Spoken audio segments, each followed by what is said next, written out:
Hello, everybody. Today we're going to talk about this massive news that SWIFT partners with Ripple. This is big news that we want to take a look at. Also, there's a Quant connection. We can't leave Quant out. They're all over the place. So this is what we're going to look at today. Isn't that right, Max? That is right, guys. And before we jump into everything, we just kindly ask you, it's free. Smash the like. It does trigger the algorithm. We do a lot of this content for free. We understand there's new people, and that's fine. Hopefully, we can earn your subscription. And on top of that, not your keys, not your crypto. The decent wallet benefits both channels for myself and Will. So we're going to play that, and we'll jump right back. If managing your crypto feels like solving a puzzle, it's time to switch to Decent Wallet. So just a few taps, you can manage, track, and secure your crypto with unmatched ease. And here's the best part. Grab your Decent Wallet at a discounted price by using the referral link below. Don't miss out on making your crypto experience smoother and more secure. So I'm going to share with you guys some recent announcements. And this one, believe it or not, comes from a Blockchain magazine. Now, you got to see it for yourself. It mentions specifically here, Ripple crypto partners with SWIFT. Now, you may feel as though that, hey, you know what, been here, done that. But listen, there's a little bit more to it. Sometimes we need to check multiple sources. I don't know if you guys ever went to college back in the day. You're going to have just one source. You got to have a few, right? At least two or more. So before we get into more of the sources, I thought I'd bring this to you guys. So as we full screen this, we see here, plain as day, that, like it says, this is a new era in global payments, and like it mentions, February 9th, literally yesterday. Ripple teaming up with SWIFT says it's game changer. SWIFT, known for its massive network, new standard for how money moves across borders. But key word is standards. What are some of the takeaways in regards to this? Well, basically speaking, it's that Ripple and SWIFT have in fact joined forces. Sounds crazy. A lot of you guys have pointed out in the past that, yeah, this was inevitable. With SWIFT, they kind of needed to do something like this because if they didn't, they're going to get quote unquote left behind. And I truly believe that when it comes to SWIFT, I think Chainlink is going to be the one that saves them. That's just my own takeaway from my own research. I know a lot of you guys hold Chainlink and so on. I know Will does as well. But wherever the case be, that's my own key takeaway. But who says that SWIFT only has to choose one? All right, getting a little bit more into this, I want to point out some other key things, and that is how Ripple's technology enhances, of course, SWIFT. So it allows seamless transactions between different currencies and financial institutions. This not only reduces costs, but also increases transparency, security, making it a perfect fit for SWIFT's needs. But at the end of the day, guys, think about why that is. It's the coexistence period of SWIFT's MT messaging and ISO 222. They won't coexist. One will take the cake, and that is ISO 222. So for the United States, as we highlight in the other video, that will be March 10th of this year. Then the full mandate for the worldwide conglomerates, if you want to call it that, is November, and this time, not just, hey, sometime in November 22nd of 2025. Okay, so that's big in itself because we know that when it comes to messaging, now you're not going to have truncated messages. And if anything, I want to talk about this for a brief bit before we get back into it. And this is something we don't normally do, but we got to give a shout out to ourselves, brother. If it wasn't for Medal of Honor Allied Assault, you and I never would have met over 25 years ago, something like that, Yeah. close to that. So if you remember, you were a server admin. And remember how those log files would get so big? If they got so big, Will, the messages would truncate, and then it would create what is garbled up messages and so on. So think about that. That is old technology. ISO 222, according to the documentation, Will, solves that. So again, an example, Will, and that is, I use this all the time. The Bank of Seoul decides, hey, guess what? Bank of Greece, the country Greece, you guys are in trouble. We're going to send you $10 trillion on a cross-border payment, and we're going to do it with ISO 222, but we're going to do it with Ripple, XRP. But the difference is, when you borrow that $10 trillion, as documented in the past, you guys look it up for yourself, instead of that central bank of Seoul getting taxed for $10 billion, or I should say $60 billion. That was the one. Was it $10 trillion, $60 billion. So $60 billion in fees because it's on this old technology. And they had to call up the guy, across the world saying, man, you know what? The message that you sent, it got truncated. And I don't know of all the details, but whatever the case be, we don't speak Greek and you don't speak Korean. We have a problem. So as the saying goes, time is money. This solves this. In the past, think about this, everybody. So many banks, the big banks, they wouldn't move this amount of money all the time. They would only do it like what, once, twice a year? Think about this. The difference now moving forward is that the big banks will be incentivized not to just move money like never before, but to move a lot of money like never before. And a lot of money means back to the whole thing of what Will was mentioning earlier, you guys, his hose analogy. So think about that. Where it's a snake and so on, like a snake swallows a big gerbil or a hamster. Well, this time, that darn snake is not just a snake. Maybe it's the biggest snake of them all. Maybe it's a giant anaconda. And that giant anaconda wants to swallow, let's call it BlackRock, right? Let's say that they're the anaconda, and they want to swallow a great big giant alligator. Well, think about it. It's just kind of like a chart, a graph. That would cause a great big spike in literally in that belly of that anaconda. Well, then how about other anacondas now getting on board? The point is a lot of money being moved, quite a bit. I want you to inject on this because you've done such an eloquent job of explaining your hose theory. For me, there is a shift that's literally happening this year, my friend. Yeah, it's really the ever shrinking supply of XRP. Their original intent was for XRP to be used for cross border.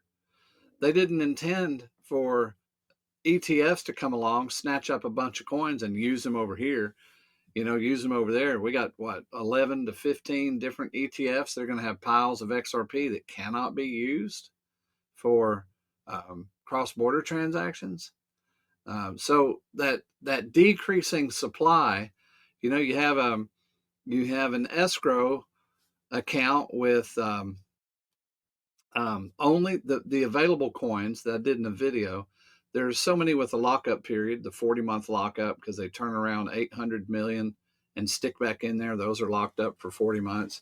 So you have there's about 9 billion coins available in escrow, I believe it is, that are available for immediate use.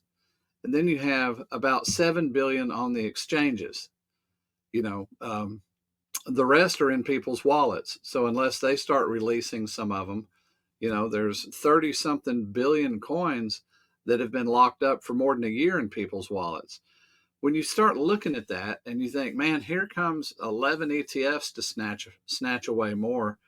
Yeah, we got, we got all of these giant transactions that are getting ready to have to take place with this small pool of money. There's not enough XRP. I showed in a video where we're sold out. We're sold out at current prices. The current prices cannot accommodate what's coming. It's impossible. The numbers don't add up. It has to go up. The minimum it could be, just to play with the smallest of numbers, excluding all things that would happen because of supply and demand, as far as you and me wrestling to buy some more and people selling and it driving the price up, eliminating that, just going with raw numbers, and let's pretend that everybody was okay with XRP jumping in there and grabbing the ones that are available and using them for the current situation. Okay, without any competition, XRP would have to be at $9. Okay, it would have to be, just to accommodate what's already coming in actual numbers. So yeah, I see this. The analogy is, if you had 10 hoses all coming together, going through one center hose, and then you had on the other side of that center hose, the 10 hoses going to the sources. So you had point A and point B. That center hose needs to accommodate all 10 of these pipelines. So it's going to have to swell up and be bigger, as big as 10 times, the other size. So it's going to accommodate what we got coming on. XRP obviously has to be much higher. That's why I always do. We've done consistent videos on XRP 10,000 plus. There's not enough coins, Max. There's not enough XRP at current prices. It's going to be jacked up so high, it's going to make us all very, very happy. Yeah, you pointed out, roughly, I think it was like 6 billion, give or take, is the actual amount that's out there, when you take into account all of the above. Guys, you are more than welcome to take a look into Will's videos that he explains. I think if anything, check out his freeway analogy video. When you go to his channel, it's literally at the front right there for you. I want to jump into a little bit more in regards to our findings, and I want to pull this back up for you guys before we jump into the announcements straight from the SWIFT side. So some people do ask about the whole thing of SWIFT. If people feel as though that were the original backbone of, messaging layer for cross-border payments and so on. Check this out for yourself. When we get into the weeds of SWIFT being the backbone of global banking, like it says, they're not just sitting idle. This whole narrative that they're going to go away or they won't be around in 5 years, I think they realize that. And I think that they realize in order for them to survive, they have to do like a partnership with your Ripples, or obviously they have a thing with Chainlink and some of these other ones, right? So look what it says in regards to the United States. It says specifically here, even though it's not highlighted, as governments worldwide begin to recognize the benefits of blockchain tech, regulatory clarity is slowly emerging. This clarity opens doors for digital currencies to gain broader acceptance. The U.S. digital asset policy, you may have never heard about this, is paving the way for XRP's potential mainstream adoption. Think about these terms. How many times do people point out that XRP is never going to get the job done because of the whole thing with SEC? Once that's finally over, and I know people are worried out with it, I think, if anything, we'll see these prices to cause these assets, such as XRP, to get absolutely sent.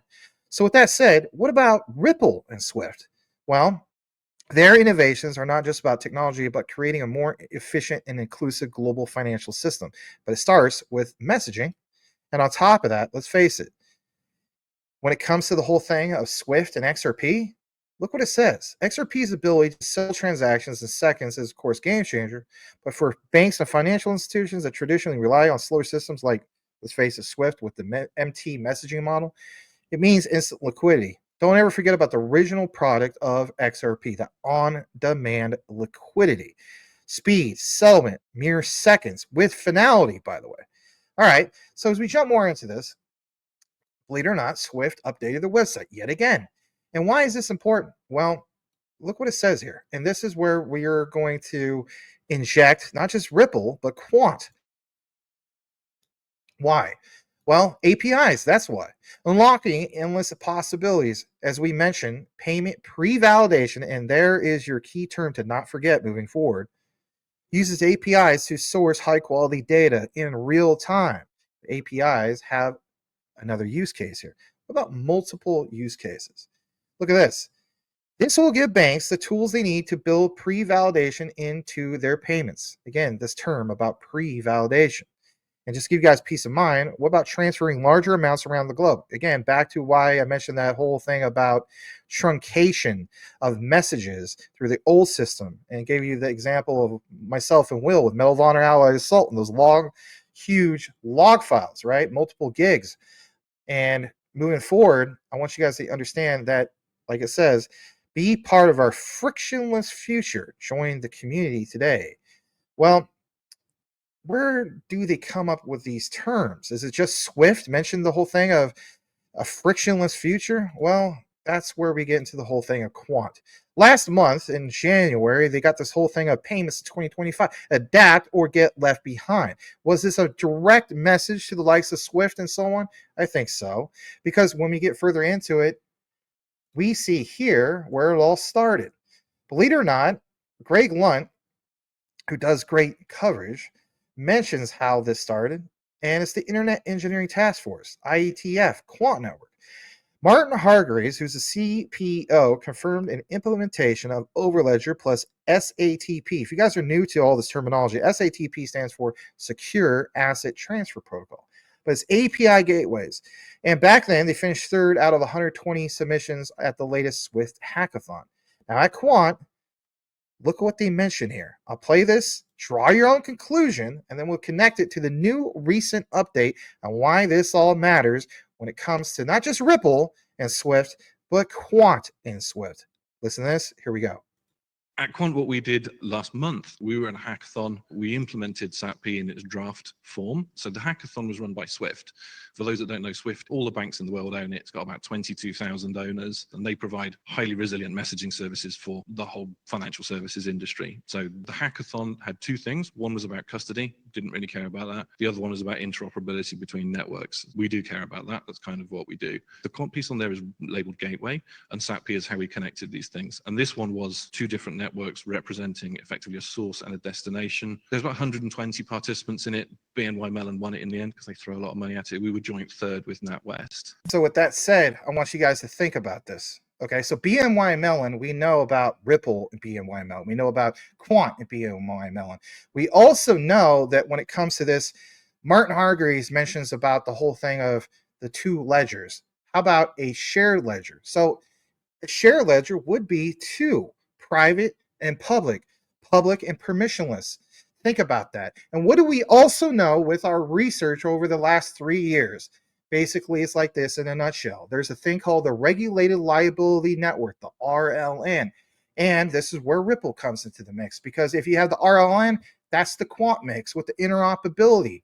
But when it comes to settlement, you have the Regulated Settlement Network.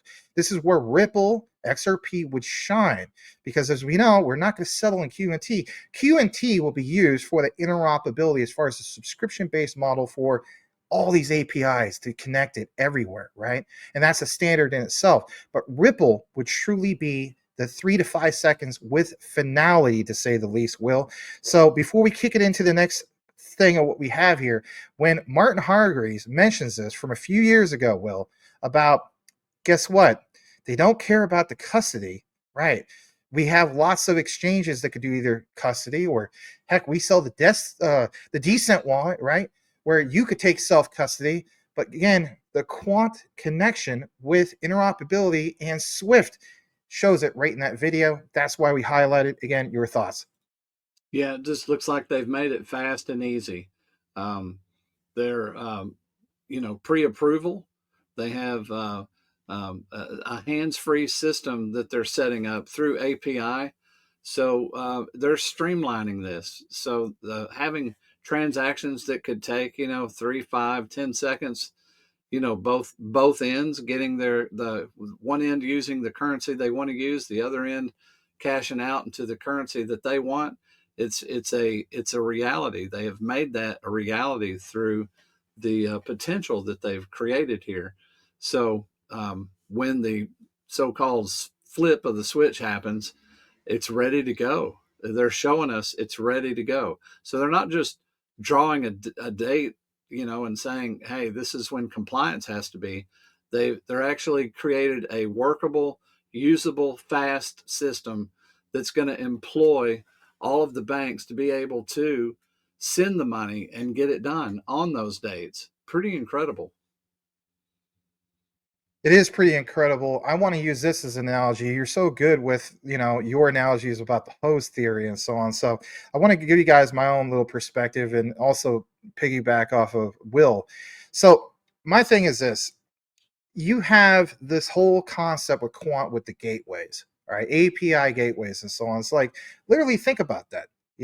When we talk about the hose theory, it's like, or as I would call a snake, right? A big anaconda or whatever the case be, eating a alligator, but it creates, that visual of like, wow, it's expanding. So again, the hose expanding, a big giant thing just passed through it. Well, a big giant thing of what? Volume, liquidity, and so on, whatever you want to refer to it as. But when we talk about gateways, right now, a lot of people are mentioning like there's not a lot of price action when it comes to Quant. Well, of course not. Think about this. If we talk about those gateways, and we talk about liquidity, I'm looking at it from the perspective of what about like Indiana Jones, for example. He goes into a tomb or some kind of dungeon or whatever the case be, and now all this water is filling up the room, right? And he's trying to get out, but he has to find that button or that switch to allow, hear me out, the door to open or the gate to rise up, and for he can have a way to get out, right? So when I look at Quant and this API gateway everything, the way I look at it is when we have that regulations finally passed, we're talking about so many doors and so many floodgates, if you want to call it, or so many dams where they're all blocked off. Everything's been blocked off. But what would lift up each and every one of these doors? That's my perspective, and I think that has tremendous value in itself. And combined, with a limited supply of roughly 14.88 million tokens, less supply than BTC, I mean, Quant has to have an incredibly high value moving forward. I want to get your brief thoughts before we kick it into a little bit more from the SWIFT website for these updates, everybody. One of my best friends, that through just being younger, growing up, playing D&D and just all the different things we did in high school. Phil Sieg is his name. He created a cell phone company. And back when cell phones, were first getting created, the towers would have so many channels. So AT&T, let's say they had 10,000 phones, they would have 10,000 channels, and T-Mobile might have 10,000 channels, but what they found was there was a guy that discovered, he's like, they're not using all of those channels at the same time, all of these companies. What if I came up with a switching mechanism? Looks like they're using about 30% of these channels at a time. So what he created was a switch system so that those channels could be used only when necessary. In other words, they could reduce down the number of channels they were paying for down to 30%, and just throw in an extra 5 or 10% for high volume. And the switching mechanism would use the empty channels to channel the phone calls. And this to me, and it revolutionized, that switch system just revolutionized how, that's why cell phone prices came down so much, behind the scenes. And this is kind of what Quant has done, is they have this API basically switching mechanism that you stick whatever you want in on one end, and it crosses over whatever network it needs to cross, switches channels, and becomes what you need it on the other end, basically. They've created something that keeps all of the banks and institutions from needing all of the different sources and ways to pay. They can just have Quant, and whatever they have will work with it. And the brilliance of that is, as we get closer and closer to mass adoption, the brilliance of that's becoming more and more clear for people, because he solved a problem that didn't exist yet. That problem is now already solved. And I think that's why we always see Gilbert Verdian just mixed up in every kind of way. He's everywhere, talking to everybody that's moving money, because he carries the solution. And so when you were talking, that's what I was thinking. I was like, wow, yeah, he's created a so-called switching mechanism to adopt this entire new environment that's coming, will be able to operate. And with only 14 million coins in their tokenomics, and they're $89 today. Yeah, about My God. 14.88 million. Yeah, I mean, give or take, That coin is going to talk about a moonshoot. It is going to probably, surpass Bitcoin in its pricing, because 14 million coins, well, there's 350 million people in the United States. There's only 14 million Quant coins. That's definitely one way of looking at it, right? Yeah, that's something else. I think that the supply shock is imminent on the short term. I always shake my head when I see people wanting to day trade Quant, but it is what it is. None of this is financial advice. We just provide you guys research. Listen, guys, we want to jump into this because we don't want to make this an hour deep dive, but where the case be, you got to see this for yourself. So I'm going to take you over to the SWIFT site. Excuse me. And what about live trials? What about live trials? Look at this for yourself. This is really something. So for one, SWIFT mentions this in their update that starting next year, literally like we're right here, banks across North America, Europe, Asia will embark on live trials of digital assets and currency transactions over the SWIFT network. Now think about this for a second. Don't overthink about it. We already have examples of this going on as we speak with Ripple XRP, especially when it comes to Japan. You know, Will and I have been talking about this quite a bit. So that's just Japan. Now this gets better. As we get further into this, I want you guys to see this. The ability to execute digital asset and currency transactions over the SWIFT network is moving from experimentation to reality. Starting in 2025, we're in 2025, global financial institutions will have the ability to use SWIFT's global platform to conduct pilot transactions for the settlement of digital assets and currencies. Oh boy, I imagine what that could be.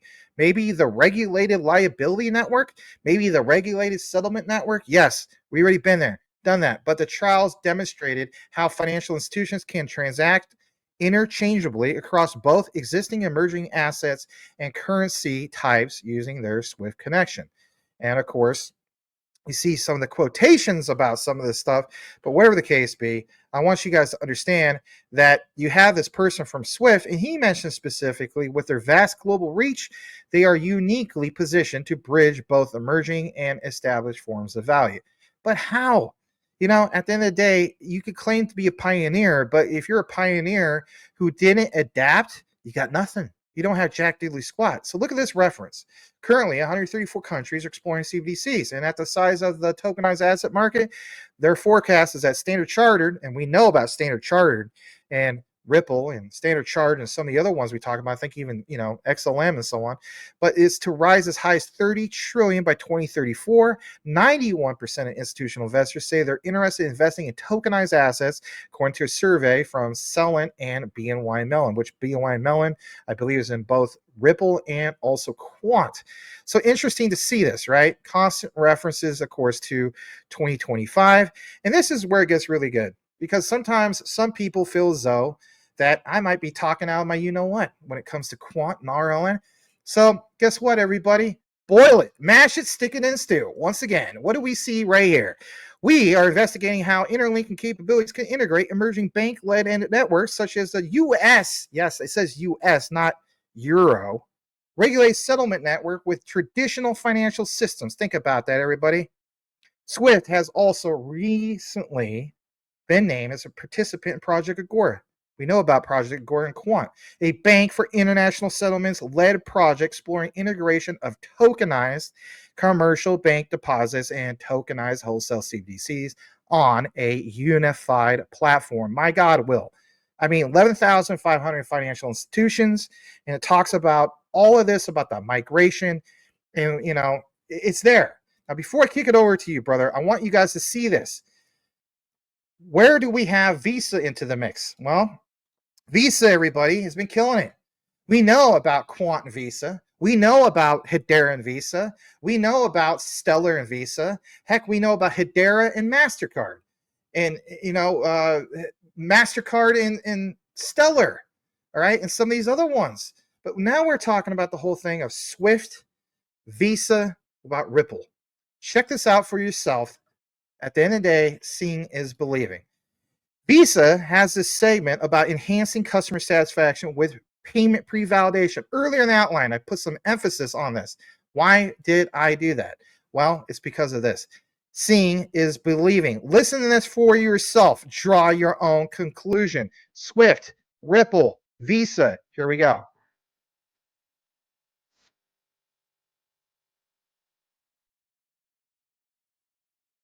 When we launched Visa B2B Connect, the types of pain points that we were looking to solve for were things around predictability, transparency, finality, removing a lot of the friction that's been in place in cross-border payments and that the industry has really been looking to solve.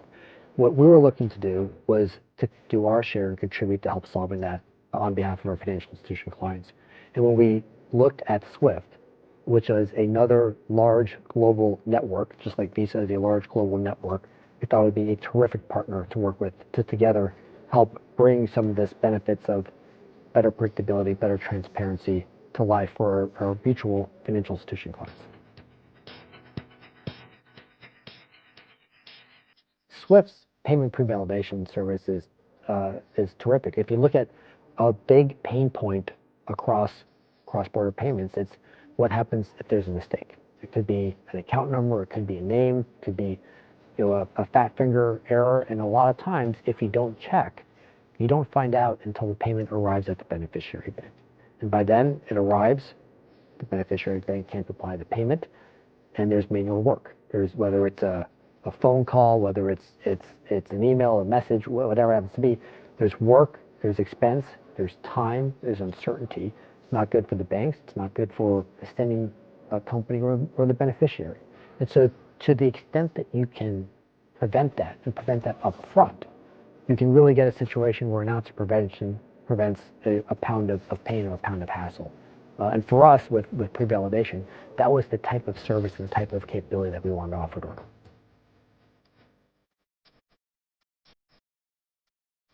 I don't know that any one offering has really figured out how to do it all. So for us, what we're looking at is what can we do where we can partner with multiple different pre-validation offerings and try to make sure that maybe one might cover a certain geography or one might have a certain depth or whatnot.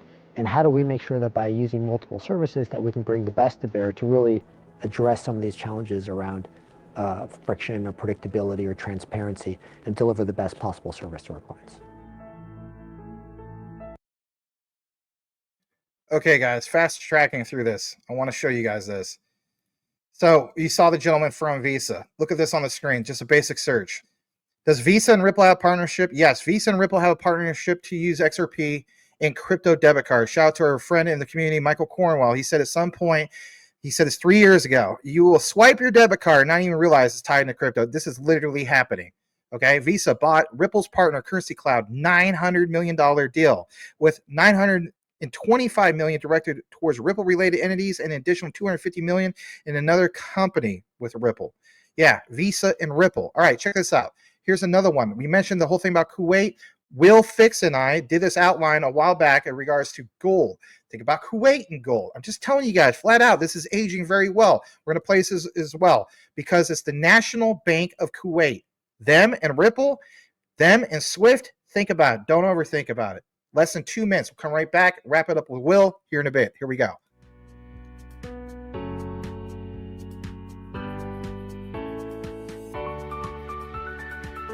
It's worth mentioning that pre-validation is something that we're proud to say that we are the first bank in the Middle East to launch it and go live with it. The plan is to have it launched and have it integrated with the online channels so that the customer can seamlessly check on the payment before sending it. That's to make sure that our online channels are always equipped with the latest capabilities to ensure that the customers can seamlessly 24/7 access and prefer a payment transfer without having to visit the branch. This will, of course, reduce the returned chances of payment being returned and therefore impacting the customer experience in a negative way when the payment gets back. By pre-checking, you'll have a heads up before sending the payment. And of course, reducing the chances of customers taking a hit on the foreign currency being not to their favor when the payment is returned back. The support was excellent. We had an onboarding manager assigned to us by SWIFT, and we had our technical team from the MBK's IT's team working together into arranging the APIs and have it integrated with the necessary system. I highly recommend all the banks to join pre-validation. This will help if the whole community adopted this approach. The whole payment flow will be seamless if many banks started adopting by sharing the account status or by requesting the account status from the end beneficiary's bank. This will avoid the return payments dramatically will be reduced, and therefore less operational hassle from each bank to fix up and credit the payments and do the corrections from their side. Okay, look here. Just to pound it home. the whole thing at Ripple, and obviously the National Bank of Kuwait, the NBK. So do they have a partnership? Yes, NBK leads the way in Kuwait in partnership with RippleNet to offer instant cross-border payments to, of course, customers. And remember how I mentioned the whole thing of pre-validation? Again, the icing on the cake. This is from Flip the Chain. Why is this important? Well, look what it says here. Ripple effects of ISO 222 adoption is definitely visible. Mentioned specifically here that HSBC has started using SWIFT, and here's why I put so much emphasis on that term, pre-validation, while initiating payment. But RippleNet has pre-validation feature since 2018. Also, HSBC mentioned Ripple in several white papers. This one is the final one. I know quite a few videos. 1 minute 37 seconds. We'll kick it to Will and wrap this whole thing for sure this time. Here we go. How is HSBC using pre-validation capability? Okay, so I think we're doing it in a phased manner, and we're phasing it across both our participation model as well as the customer channel initiation, and I'll elaborate briefly on both. From a participation model standpoint, I think there are two broad roles. You can be a consumer and you can be a responder. So from a consumer standpoint, all that means is, as a remitting bank, I'm giving my clients the option to pre-validate whether or not the information is correct. So in this case, we're connecting to SWIFT, who in turn connects with the beneficiary bank to validate whether the information, say the beneficiary account name or the account number, is actually accurate, or is the bank account actually open. So that's one perspective from a consumer. A responder is simply the opposite. So the responder is the bank that's responding back to the call from SWIFT to validate whether or not the information is correct. So we piloted this, if I'm not wrong, in UAE a couple of years back.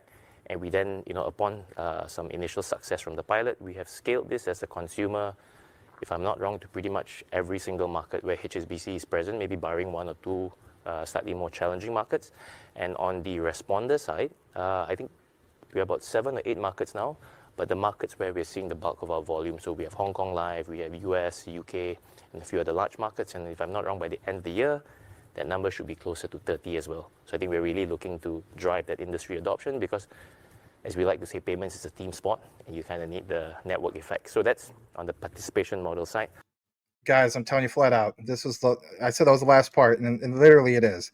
But just in case you think that SWIFT is not a big deal, look at what it says in the highlight. I wish we had a report from 2023, 2024, but SWIFT, look at what it says, members sent 35 million transactions daily. So when we talk about SWIFT, this is why there's so much emphasis about just that.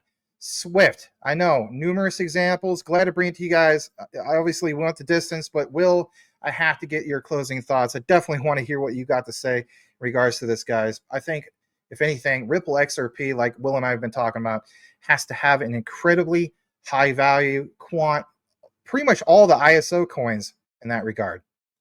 Yeah, it looks like, with the partnership with SWIFT and the partnerships with Visa, and I know they have partnerships with MasterCard, how much more, how many different ways can you say that XRP and Ripple is going to be the base layer of the financial system without actually saying it? I mean, everywhere you look, XRP, this is why, I invested in XRP. Is when you start looking at it, you just get overwhelmed. They're everywhere. They undergird just about everything. And didn't we see that Ripple's offering some of their services for free? That's pretty amazing. How else do you get your product out there? So I see this as, how much more bullish can I be on XRP? I'm still trying to grow my bag. I'm still buying XRP.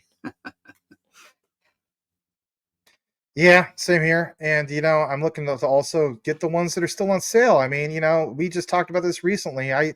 One of the recent cryptocurrencies I bought another bag of was XDC. I bought it at a little under 9 cents on my last bag. My average DC, I think, is about 2.5 cents now. So some of you guys came in even earlier than that. Shout out to you guys. But whatever the case be, there's so many sales on so many different things. And, we know what we hold. We know why we hold it, right? We've done the research. So that's what we do. We try to provide research to you guys. Hey, listen, guys, I know we went the distance on this one. Sometimes I'm guilty of doing that, but whatever the case be, we wanted to provide you a sense of value, just kind of like, the internet of value. So do us a solid if you listen to the entire outline and simply type in this into the comments, and that is value. And Will and I will know that you listened to the entire outline. We really appreciate you guys. We want you to truly know that we're rooting for you for all your success. Even if you hold tokens and coins that we don't hold, we're not tribalistic. And I also want to state, may the Lord Jesus bless each and every one of you. I'm really, truly rooting for everyone's success. And I know Will is too. So we'll see you guys on the next one.